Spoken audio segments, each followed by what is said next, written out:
Pandey the GS करकर channel में आपका स्वागत है। दोस्तों, आज का प्रमुख टॉपिक है वर्ल्ड आफ्टर कोरोना। कोरोना के बाद दुनिया कैसी होगी, ये एक चिंतन की बात है, गंभीर चिंतन का बात है। क्यों? क्योंकि कोरोना के बाद विश्व व्यवस्था में परिवर्तन आना ही है, लेकिन वो परिवर्तन कैसा होगा, भारत का उसमें क्या रोल होगा, क्या विश्व युद्ध होगा, क्या चीन पूरी धरती की, पूरे विश्व की इकोनॉमी को खत्म करके एक छत्र राज करेगा। इन सारे प्रश्नों का उत्तर आज मैं देने का प्रयास करूंगा। पहला चिंतन ये है कि कोरोना के बाद विश्व की अर्थव्यवस्थाओं में क्या होने वाला है। अगर हम इसे थोड़ा सा गहराई से देखें, पिछले कुछ दिनों के वर्ल्ड अर्थव्यवस्थाओं को देखें, चीन की अर्थव्यवस्था को देखें, तो हमें उसके निष्कर्ष आसानी से मिल जाते हैं। जैसे, क्या कोरोना के बाद चीन की अर्थव्यवस्था में बहुत बड़े उछाल आए? क्या चीन की ने जो मेडिसिन सप्लाई किया विश्व को, उससे वो इतने पैसे कमा ले रहा है कि वो विश्व की अर्थव्यवस्थाओं को नियंत्रित कर सकता है? अगर हम इन सब के उत्तर देखें तो निश्चित रूप से नकारात्मक उत्तर आता है। अर्थात चीन जितना नुकसान उठा रहा है इकोनॉमी में, उससे बहुत कम मात्रा में 10 अंश भी वह लाभ नहीं ले पा रहा। इसको एक उदाहरण से और समझते हैं। जैसे, चीन का भारत के साथ जितना व्यापार अधिशेष था, क्या वो उतनी मात्रा में दवा सप्लाई कर पा रहा है पूरे विश्व को? तो भारत के साथ जो उसको व्यापारिक अधिशेष था, वो भी वो कवर नहीं कर पा रहा। उसको ट्रेवल्स एंड टूर से जितना पैसा मिलता था, वो भी उस कवर नहीं कर पा रहा है। इसका मतलब ये है कि कोरोना से चीन को जो आर्थिक नुकसान उसको स्वयं हुआ है, वो रिकवरी नहीं कर पा रहा। तो ये तो तय है कि कोरोना ने चीन को आर्थिक रूप से कमजोर किया। अब दूसरा प्रश्न आता है कि क्या कोरोना विश्व की अर्थव्यवस्थाओं को पूरी तरह खत्म कर देगा? दोस्तों, ये सच है कि कोरोना विश्व की को आर्थिक मंदी की तरफ लेकर के जा रहा है, लेकिन कोरोना क्या विश्व अर्थव्यवस्था को खत्म कर देगा? ये संभव नहीं है। अगर मानव है तो अर्थव्यवस्था रहेगी। हाँ, कुछ समय के लिए, क्षणिक रूप के लिए वो उसको कम कर सकता है, ये स्वाभाविक है।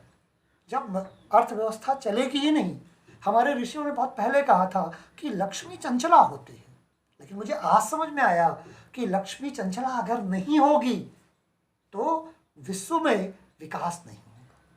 इसीलिए सिर्फ और सिर्फ लक्ष्मी के चंचल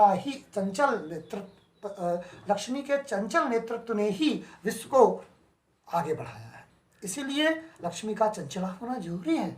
और क्योंकि हम घरों के अंदर बैठ गए हैं तो लक्ष्मी चल ही नहीं पा रही। तो ये तो सच है कि विश्व की अर्थव्यवस्थाओं को उसका आर्थिक रूप से खामियाजा भुगतना पड़ेगा, लेकिन क्या यह आर्थिक अव्यवस्था, यह आर्थिक जो क्षरण है, ये विश्व को तृतीय विश्व युद्ध की तरफ ले जा रहा है? क्योंकि मैंने देखा, कई मित्रों से मेरी बात हुई, उनको लगता है कि अब विश्व युद्ध जरूर होगा, लेकिन मैं जिस निष्कर्ष पे पहुंच रहा हूं वो विश्व युद्ध की तरफ धरती नहीं जा रही। इसके मेरे अपने तर्क हैं। जैसे, विश्व युद्ध होने के लिए दुनिया को 2 ध्रुवों में बटा होना जरूरी है, लेकिन आप देखेंगे कि दुनिया 2 ध्रुवों में नहीं बटी हुई है। दुनिया सिर्फ और सिर्फ चीन के अगेंस्ट है। तो चीन पूरे वैश्विक परिदृश्य में अकेले तो विश्व युद्ध का नेतृत्व नहीं कर सकता कि एक तरफ चीन है, बाकी सारे देश दूसरी तरफ है। ये संभव नहीं है। दूसरा, एलपीजी के दौर में, एल का मतलब यहाँ पर लिबरलाइजेशन है, पी का मतलब प्राइवेटाइजेशन है, जी का मतलब ग्लोबलाइजेशन। तो एलपीजी के दौर में जहाँ सारी धरती एक ग्लोब के रूप में जुड़ी है, आप देखते हैं कि कुछ महीने पहले एक छोटा सा वायरस वुहान में आता है। हमें लगता था वुहान बहुत दूर है, अमेरिका से बहुत दूर है, लेकिन एलपीजी ने पूरी धरती को ऐसे ग्लोब में जोड़ दिया है कि वुहान से पूरे विश्व में वायरस फैलने में 100 दिन से ज़्यादा नहीं लगते। 100 दिन के अंदर ये हर गली, हर मोहल्ले की समस्या हो गई। इस तरह से अगर हम देखें तो ये मेरा तर्क सही सिद्ध होता है कि जो ग्लोबलाइजेशन का दौर है, लिबरलाइजेशन का दौर है, प्राइवेटाइजेशन का दौर है, वो दौर विश्व युद्ध को रोकेगा। इसके अपने नकारात्मक बिंदु भी हैं। एलपीजी का नकारात्मक बिंदु कोरोना वायरस का पूरे विश्व में फैलना है, ये सच है। लेकिन यही एलपीजी पूरे ग्लोब को जोड़े हुए है। एक ग्लोब, एक घर में विश्व युद्ध कैसे किया जा सकता है? विश्व युद्ध के लिए कम से कम 2 घरों का होना जरूरी है, 2 ध्रुवों का होना जरूरी है। 2 ध्रुव तो धरती में दिखाई नहीं दे रहे हैं, तो इसलिए विश्व युद्ध की संभावना कम ही बनती है। हाँ, लेकिन ये नहीं कह सकते कि जो लोग कह रहे हैं कि विश्व युद्ध संभव है वो पूरी तरह से गलत है। क्यों? क्योंकि दुनिया में जब भी बहुत बड़ी मंदी आई है, उस मंदी को खत्म करने के लिए युद्ध एक अनिवार्य आवश्यकता बन जाती है। तो कुछ संभावना बनती है, लेकिन मैंने जैसा कहा, क्योंकि धरती एक ग्लोब के रूप में हो गई है, चीन वर्सेस पूरा विश्व एक तरफ है, एक तरफ चीन है, इसीलिए विश्व जैसी संभावनाएं आज तक के परिदृश्य में मुझे छीड़ ही समझ में आती है। या अगर मैं ये कहूँ कि मैं इस बात से सहमत नहीं हूँ कि विश्व युद्ध कोरोना की वजह से होगा। क्यों? क्योंकि विश्व युद्ध में दुनिया को न्यूनतम 2 ध्रुवों में बटा होना चाहिए। हाँ, अब बात करते हैं चीन की, कि कोरोना के बाद चीन की क्या स्थिति होने वाली, क्योंकि यह सच है कि चीन पर प्रभाव आने वाला है। मैंने जैसे पहले ही बताया कि सकारात्मक प्रभाव चीन के जीवन में नहीं आने वाला है, चीन के समाज में, चीन की अर्थव्यवस्था में, चीन की राजनीतिक व्यवस्था में नहीं आने वाला है। दुनिया को इतने घनघोर संकट में डालने के बाद, मानवता को इतने घनघोर संकट में डालने के बाद, चीन अगर ये सोचता है कि इसका वो आर्थिक या राजनीतिक लाभ ले लेगा, तो ये संभव नहीं दिखता है। क्योंकि जनमत के आगे कोई भी राष्ट्र टिक नहीं सकता। विश्व जनमत के आगे चीन नहीं खड़ा हो सकता जब तक कि कोई बहुत बड़ा ड्रामेटिक परिवर्तन ना आए। और अभी तक की जो परिस्थितियां हैं, जिस दिन तक ये मैं वीडियो बना रहा हूं, उस दिन तक ऐसा कोई ड्रामेटिक परिवर्तन चीन और भारत के मध्य में नहीं, चीन और विश्व के मध्य नहीं दिखाई देता। सारा का सारा विश्व चीन को कम से कम आर्थिक रूप से दंडित करने के लिए एक मत है, सहमत है। अभी कुछ दिनों पहले खबर आई कि अमेरिका से 200 व्यापारिक कंपनियां अपनी व्यापारिक गतिविधियों को खत्म करके संभवतः भारत की ओर आ रही।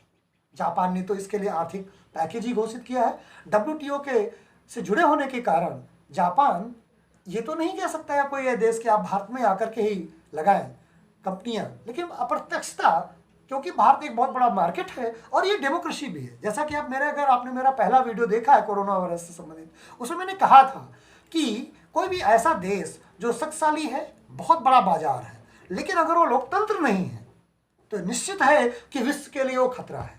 लेकिन ये खतरा कोरोना वायरस जैसे रूप में होगा, ये संभव नहीं था, ये समझ में नहीं आ रहा था। लेकिन अब वो हर तरह से खतरा होता है। वो देश जो शक्तिशाली है तो होता है, लेकिन वो डेमोक्रेटिक नहीं होता। इसीलिए अब भारत चीन का वास्तविक उत्तराधिकारी बनकर के उभरेगा। यानी चीन को तो यह तय है कि उसे आर्थिक खामियाजा भुगतना ही होगा। जो लोग ये सोचते हैं कि चीन इस समय जो वैश्विक परिदृश्य बना हुआ है, जिससे वो दूसरे दुनिया की अर्थव्यवस्थाओं को, कुछ कंपनियों के शेयर मार्केट में से पैसा लगा करके उन्हें पूरी तरह से खत्म कर देगा या अपने नियंत्रण में रख लेगा, तो ये उसका दिवा स्वप्न है, ये संभव नहीं है। हाँ, वो चीन एक व्यापारिक राष्ट्र है और हर राष्ट्र बुरे वक्त में भी अपनी आर्थिक गतिविधियों को चलाना चाहता है और वो लाभ लेना चाहता है। भारत भी अपने आर्थिक गतिविधियों को चलाना चाहेगा और विश्व में अपना स्थान बनाना चाहेगा और लाभ लेना चाहेगा। चीन भी ये प्रयास कर रहा है, लेकिन चीन का प्रयास, मेरा अपना अनुमान है कि सफल नहीं हो पाए। हाँ, ये सच है कि भारत के प्रयास सफल होने वाले हैं। जैसा कि मैंने पिछले वीडियो में बताया था, भारत अब न केवल राजनीतिक व आर्थिक रूप से बल्कि सांस्कृतिक रूप से इस विश्व का नेतृत्व करेगा। आप देखते हैं या आप देख रहे होंगे कि इंग्लैंड है, फ्रांस, अमेरिका, ये जैसे देश, इटली और चीन के बहुत अच्छे रिलेशन रहे हैं कोरोना वायरस के पहले, वो भी अब भारत की तरफ अपना आर्थिक झुकाव प्रदर्शित कर रहे हैं। अर्थात वो लोग जो पैसा चीन में निवेश के लिए लगाते थे, वो पैसा स्वाभाविक रूप से अब भारत की ओर आएगा। ये हमारा सौभाग्य है कि इस समय ऐसी भारत सरकार है जो विपरीत परिस्थितियों में भी देश की अर्थव्यवस्था को गतिशील करने के लिए चिंतित है, प्रयासरत है। ये सरकार देश को आर्थिक रूप से आए हुए मौकों को बढ़ाना चाहते हैं। अगर आज का ही हम अखबार देखें तो उसमें भारत के प्रधानमंत्री ने जो 5 बिंदु बताए हैं, उस 5 बिंदुओं में एक बिंदु आर्थिक लाभ लेने का भी है। विश्व की जो ऐसी परिस्थितियां बनी हुई हैं उसमें कैसे भारत के लिए बेहतर चीजें की जा सके, भारत को कैसे आर्थिक लाभ दिलाया जा सके, यह व्यवस्था भी भारत करने का प्रयास कर रहा है। इसलिए हम इसे देखते हैं कि भारत इसको मौके के रूप में भुनाएगा। हम 130 करोड़ लोग अपने अपने जगह पर अपना अपना काम, जैसे ही कोरोना से हमें मुक्ति मिलती है, अगर हम और हमारी सरकारें मिल करके अपने सामाजिक, अपने आर्थिक, अपने जातीय, अपने धार्मिक मतभेदों को छोड़ करके अगर हम एक टीम के रूप में ये तय कर लें कि अब हम भारत को उस जगह खड़ा करेंगे जहां वो 1000 साल पहले था, तो यह भारत के लिए व संपूर्ण विश्व के लिए बहुत ही अच्छी स्थिति होने वाली। अर्थात निष्कर्षतः हम ये कह सकते हैं कि दो चीजें तो अटल सत्य हैं। पहला, चीन को आर्थिक व राजनीतिक नुकसान होगा। दूसरा, भारत को आर्थिक, राजनीतिक व सांस्कृतिक लाभ होगा।